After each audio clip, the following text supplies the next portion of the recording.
அஸ்ஸலாமு அலைக்கும் வரஹ்மத்துல்லாஹி வபரகாத்துஹு. கனிமான இஸ்லாமிய பெருமக்களே, அல்லாமா இப்னுல் கையும் ரஹிமஹுல்லா சொல்றாங்க, ஒரு அடியானுக்கு அல்லாஹ் தஆலா என்ன உபகாரம் செய்கிறான் என்பதை கொஞ்சம் போட்டு காட்டினான்னு சொன்னாக்கா அடியானுடைய கல்பு விழிச்சிடும். சுப்ஹானல்லாஹ். அதாவது நாம பண்ற பாவம் தினந்தோறும் காலையில எழுந்ததிலிருந்து நைட்டு படுக்கிற வரைக்கும் பாவம், அல்லாஹ்வுக்கு மாறு செஞ்சுட்டு இருக்கிறோம்.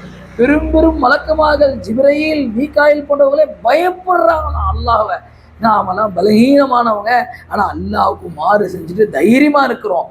அல்லாஹ் தஆலா நமக்கு செய்யக்கூடிய உபகாரங்களை, நாம செய்யக்கூடிய பாவங்களை தாண்டி அல்லாஹ் நமக்கு செய்யற உபகாரங்களை நமக்கு காட்டினான்னு சொன்னா அதை பார்த்த அடியானே, ஆஹா என் ரப்பு இவ்வளவு எனக்கு செய்யறான்னு சொல்லிட்டு கல்வி வெடிச்சு மூத்தா போடுவானா அல்லாஹ்.